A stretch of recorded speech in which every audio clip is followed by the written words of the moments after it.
folks, I hope you're well. Today I'm going to be doing a little video on The Boogeyman, the 2023 movie, which was obviously released in 2023. I don't know why I said it like that.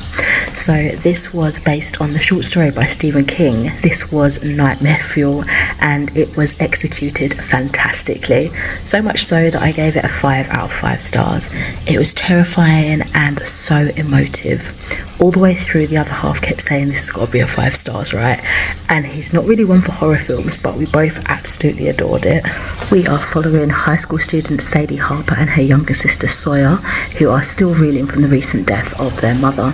They're not getting much support from their father either, Will, who's a therapist and who's dealing with his own intense pain.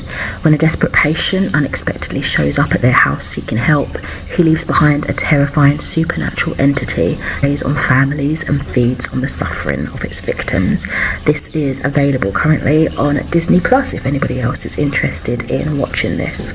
So my thoughts. I adored Sadie and Sawyer's sisterhood. I thought it was so beautiful, and how Sadie would do anything and everything to protect her sister, and initially what she thought was just like nightmares and grief from the recent passing of their mother being twisted in a strange way, she was really there to try and get her to conquer a fear of the dark and say, look, there's nothing there, there's nothing there. Obviously there was something there, but the way she was so willing to step in, although she shouldn't have had to, as a sort of surrogate parental figure, was so touching to see. There is quite an age difference between the two. So Sadie's like high school age and Sawyer's like 6-ish, 7-ish. I'm not really good at aging younger children, but to see that like maternal, well, it's not even maternal really, it's just a sisterly sibling instinct to look after the younger one, right, the younger sibling. It just was so lovely to see. In a twisted way, it almost felt like the Boogeyman was trying to give the family some closure in a really messed up attempt, I guess you could say.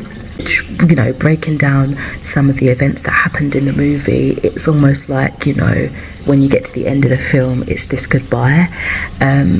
And he's kind of coming to terms with the grief and going through the stages of grief and loss, but obviously at the same time the Boogeyman's an evil entity and he is trying to hurt the family, right?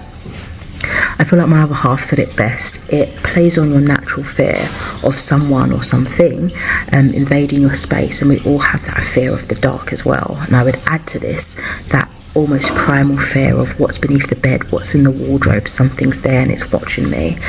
The actor for Sadie, Sophie Thatcher, really reminded me in looks of a cross between Anya Taylor-Joy and Jenna Coleman, and her acting I thought was phenomenal in this. She was such, almost like the star of the show, I would say. She was perfect for this role. I loved the kind of darkness of the movie, the colour tone, you know, the palette they used in terms of cinematography and lighting and mood. It really enhanced. They chose specific colours to enhance moods and atmosphere, things like that. I really enjoyed about it. So yeah, for me it was definitely deserving a 5 out of 5 stars. That is it for my little review. You guys should let me know if you watched Boogeyman, the 2023 release, what your thoughts on it were, or if you're planning on giving it a watch or a miss. I'd love to know. Thank you so much for watching, and I'll speak to you in another video soon. Bye.